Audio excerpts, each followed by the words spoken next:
Assalamualaikum warahmatullahi wabarakatuh. Perkenalkan, nama saya Permanatan Ramipuna dengan IPN 14824000089. Kali ini saya akan menjelaskan tentang desain jaringan dan komunikasi data, stacking.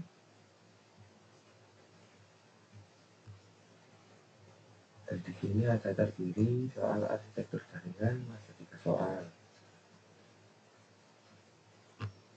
Soal stacking terdiri dari 4 soal.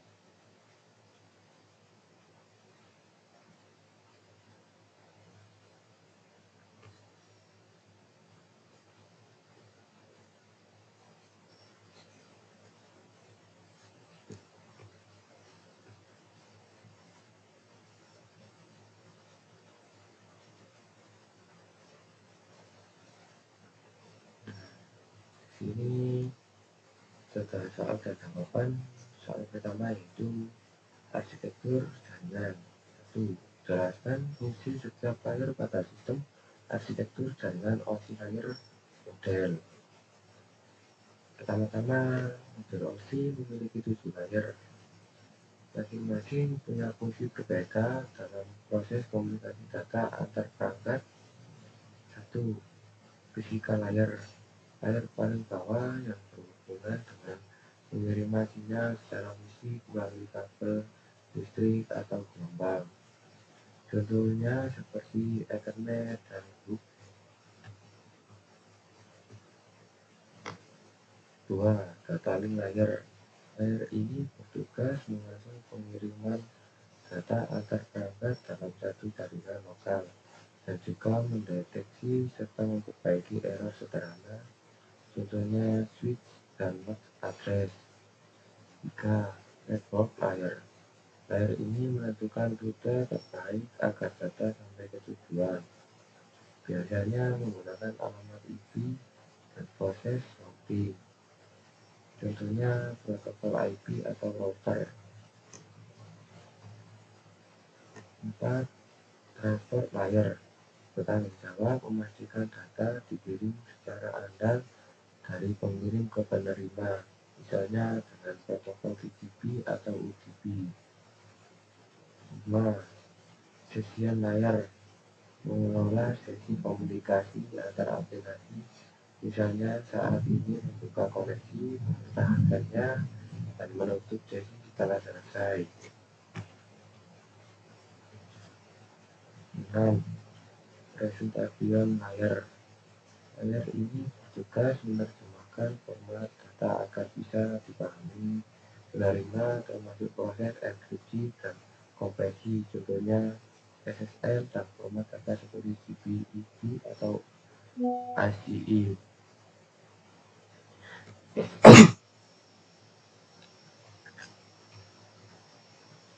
7. Application layer. Layer paling atas yang berinteraksi langsung dengan pengguna melalui aplikasi seperti browser, email, atau FTP. Contohnya protokol HTTP, SMTP, dan DNS. Soal kedua yaitu jelaskan perbedaan antara OSI dan TCP atau IP. Perbedaan utamanya ada pada struktur dan penerapan. Model OSI punya 7 layer, sedangkan TCP atau IP hanya punya 4 layer, yaitu Application, Transport, Internet, dan Network Access. Model OSI dibuat untuk referensi teoritis, sedangkan TCP atau IP digunakan langsung di jaringan internet. Selain itu, pada model TCP atau IP, 3 layer di atas OSI, Application, Presentation, dan Session, digabung menjadi satu layer application. Jadi, OSI lebih detail untuk belajar konsep, sedangkan TCP atau IP lebih praktis untuk implementasi nyata. Soal ketiga, jika harus memilih antara OSI dan TCP atau IP, model mana yang dipilih dan alasannya? Nah, di sini saya akan memilih model TCP atau IP karena 1. Model ini digunakan secara nyata di jaringan internet. 2. Lebih sederhana dan efisien. 3. Mendukung berbagai protokol modern seperti HTTP, FTP, dan DNS. Namun, model OSI tetap penting sebagai panduan untuk memahami konsep dasar komunikasi jaringan secara dekat.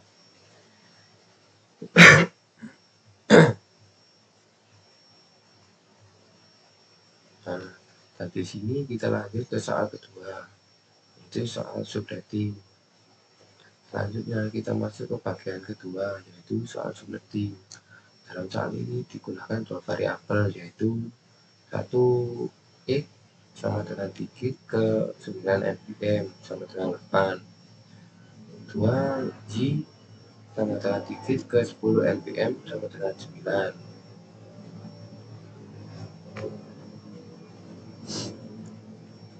Selanjutnya ada soal subnetting. Soal 1, Anda diberi alamat jaringan 192.168.y.0 atau 4.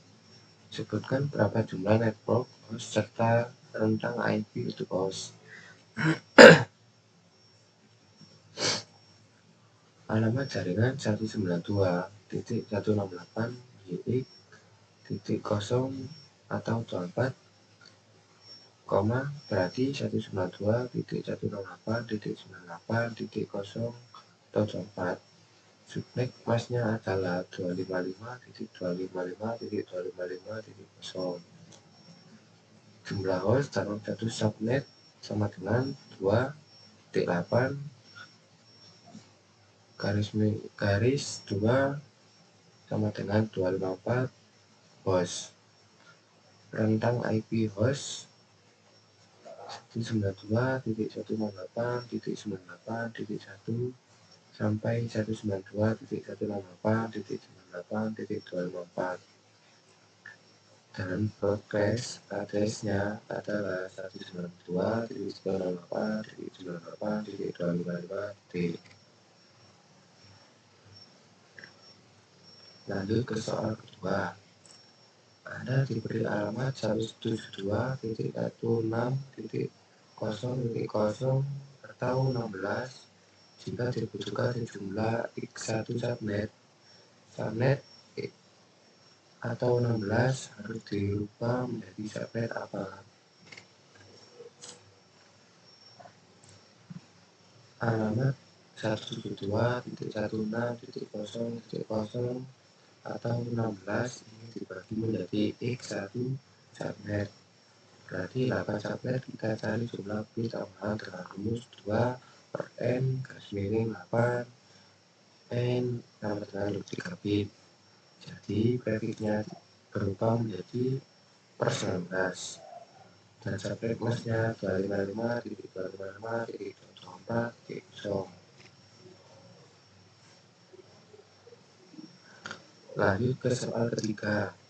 Anda memiliki alamat jaringan 172.16.y.0 per 24. Tentukan network address dan broadcast address untuk subnet tersebut. Alamat jaringan 172.16.y.0 per 24 berarti 172.16.28.0 per 24. Network address-nya adalah 172.16.98.0. Broadcast address-nya adalah 172.16.28.255. Dan rentang hostnya dari 172.16.98.1 sampai 172.16.28.24. Lanjut ke soal terakhir, itu soal keempat.